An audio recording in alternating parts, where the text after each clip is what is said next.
We have a chance to deliver that kind of change. And I'm glad Margie mentioned all of those other crucial offices and great candidates. I'm here by way of a presidential campaign, but let us never get caught treating the presidency like the only office that matters. We've got to elect great Democrats up and down the ticket.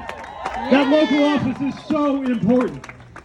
That state house that is so close to being within our grasp is so important. The Senate is so important. Getting John Hoadley elected to the United States Congress is so important, and we're going to send him there.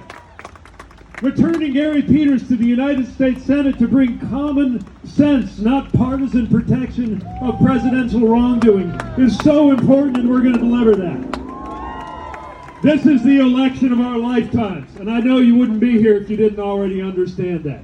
This is our only shot at bringing the change that this country needs. We can't have 4 more years of this kind of chaos and this kind of division.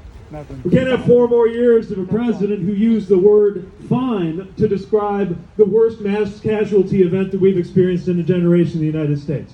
We can't go on with a president who sees nothing wrong with a terrorist plot against a Midwestern governor who, by the way, is acting to protect the lives of Michiganders, which is why we have Gretchen Whitmer's back. Yeah! But I'm not here to talk about what we're up against. We know what we're up against. This is also a chance to rally around what we're for and invite others to join us in what we're for. Because what we're for, most Americans already agree with us on. We just got to make sure that we feel that and make good on that all the way into the highest office in the land. We are for a future where everyone knows that they belong. We are for a future where next generation's opportunities are shaped by quality public education delivered by a Secretary of Education who supports teachers and believes in public schools. We are for taking action on climate change before it has its way with us. We are for common sense gun law to save the lives of kids who go to our schools. We are for approaching scientific and medical questions by listening to the opinions of scientists and doctors. On issue after issue after issue, the American people already agree with us. We've just got to make sure that everybody gets out there and votes. But it's not just about the policies. We know the policies need to change. We know that we need to expand health care, not take it away from millions of Americans the way they're trying to do. So we know about the policy, but let's talk about the people. I want you to know that Joe Biden and Kamala Harris, people I got to know during the process of competing against them, are leaders I absolutely believe in to guide us into the next chapter in American history. They are the right president and vice president for the United States. Every moment I've spent with Joe Biden, including when we were competing, including when I was up and he was down, or when he was up and I was down, he was always the exact same person, gracious and decent. And wouldn't it be nice to have a gracious and decent person in the office? What a switch. So that's also what we have a chance to deliver. But that means we got to vote. Now, if you're here, you get it.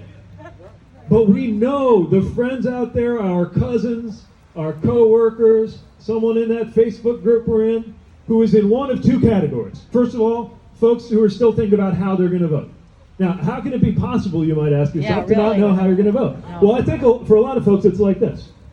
You grew up in a Republican family, in a Republican household, in a Republican community, and you watch TV news that pushes you toward voting Republican like it's the same thing as being a respectable, upstanding person. Except, you can tell that those values are no longer represented in this White House. Maybe you grew up conservative, and so there's a powerful habit, but you also know that a president like this, the way he talks about veterans, that is no one fit for either party to support.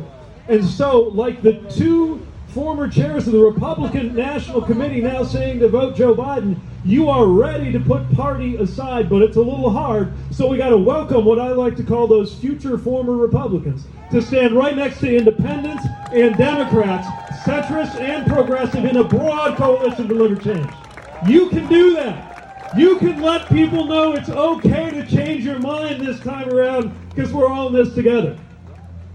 Then there's the other category I'm worried about. These are folks who are definitely agreeing with us. They definitely would vote our way if they vote. They're not deciding how to vote. They're deciding whether to vote. They're not so sure they're going to bother because the system has let them down, because they're frustrated and tired, or maybe just because they're really busy and they're not sure just how much it matters. So make sure to tell them how much it matters to you. If your health care is on the line, if your marriage is on the line, whatever your deepest reason is, talk to those loved ones in your life and let them know how much it matters to you. And if they're feeling frustrated or powerless, remind them that as a citizen, your moment of maximum power is the moment that you fill in that ballot, because that's when the system has to listen to you. So are we going to let everybody know how much power they have to change the future of this country with a vote? That is our task. And we got 2 weeks to do it. Here's the thing about 2020. 2020 has not been a great year in so many ways. Doesn't it feel like 2020 has just been punching us in the face? Something new every few weeks, just knocking us over. But here's the best thing about 2020 is it's not over. And the story of 2020 has not yet fully been written. The most important chapter in the story of 2020 is the chapter we are writing together right now. It is up to us to make 2020 a year whose ending we're actually going to be proud of when we're looking back on the 2020s as the decade America turned toward a better way. Wouldn't that be nice? Wouldn't it be nice to feel proud of the President of the United States? Wouldn't it be nice to turn on the TV, see your president, and actually feel your blood pressure go down a little bit instead of up through the roof? Yeah! We have a chance to deliver that, and that all depends on what we do in the next 2 weeks. So are you ready? Yes! Are you ready to lift each other up on rainy days and dark nights? Yes! Are you ready to celebrate a better future for this country come Election Day? Absolutely! Then let's go out there, let's get after it, let's stay motivated, be safe, be careful, be well, and I'll see you on the other side when we're celebrating what we delivered. Thank you. Thank you. Thank you so much. Keep at it.